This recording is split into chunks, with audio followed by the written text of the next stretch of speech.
afternoon. Our presentation is on the ethics of space contamination versus exploration. My name is Shazara Wigwe. I'm Shannon McInerney. I'm Lexi Cameron. I'm Bridget T. Grande. Our global space industry, despite having been around for less than a century, beginning in about 1957, has grown very rapidly in the last few decades. Particularly, the global space industry has been projected to grow from $350 billion in 2016 to $1.1 trillion in 2040. And with this increased amount of money being put into the space industry comes an outcome of a greater number of space projects and therefore space exploration. Other planets can be contaminated by living and non-living things that can harm their environment. This is an example of foreign contamination, which is bringing things from Earth to space, which has the potential to harm other planets if there is life on those planets. These factors pose the question of if it's ethical or not to risk contaminating other planets in pursuit of human exploration of space.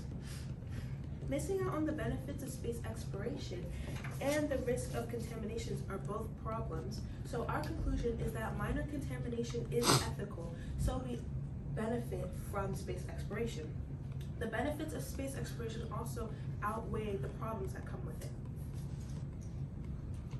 So our resolution is to strive to minimize contamination and maximize exploration benefits. Our first solution is that forward contamination can be minimized. As shown in the Perseverance rover to Mars, thousands of swabs, wipes, and genetic and air samples were used for research. This proves that we have the ability to be able to clean the environments we visit. Additionally, James Clay Maltz talks about in his paper that we can set up rules and regulations for orbital debris. This can help us stop contamination in other planets, but also receive the benefits that come with exploring. A limitation of our first claim is cleaning resources such as Clorox wipes may pollute the Earth if they pile up in landfills. They can contaminate Earth, and it's not confirmed if we will clean space well enough. Our second solution is that space exploration allows for more technological improvement. These are some examples of some pieces of technology made for space exploration. These have helped space explorers for a long time. Also, space exploration technology can be helped with medical fields.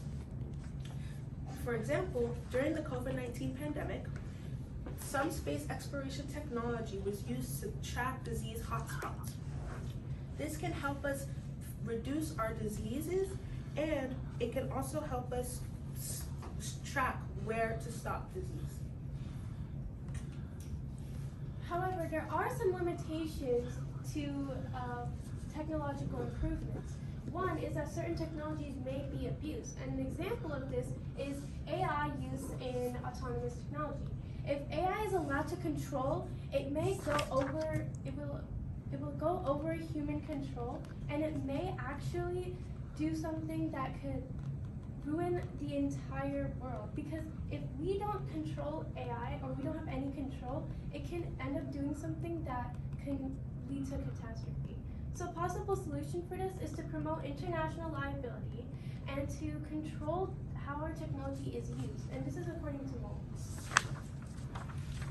So another possible solution to the problem of missing out on the benefits of space exploration would be to explore space specifically with a focus on how it is economically profitable. One example of how it is economically profitable can be seen in this graph on space sector revenue.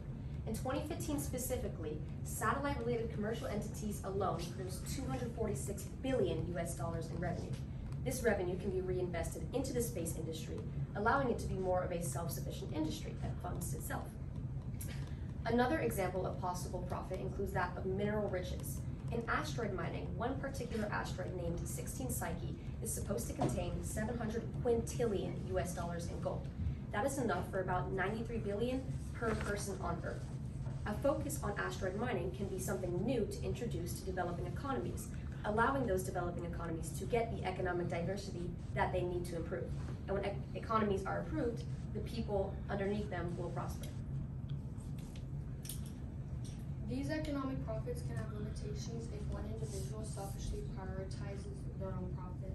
It can increase the wealth gap and poverty for some. However, a possible solution to this is having laws to prevent that. So overall, both too high a level of contamination and too low of a level of space exploration are problems. Therefore, we argue the solution of trying our best to minimize contamination while simultaneously maximizing space exploration, particularly with a focus on how it is both economically and technologically beneficial to human beings. That is why we argue that it is ethical if a few potential microorganisms get harmed if that slips past, because the benefits of human space exploration are so immense. And while certain limitations may arise, like if too high a level of germs, or technology, or money falls into the wrong hands, there is a potential that that could be mitigated by implementing certain laws, cleaning, and frameworks. This is our works cited. Thank you. Thank you.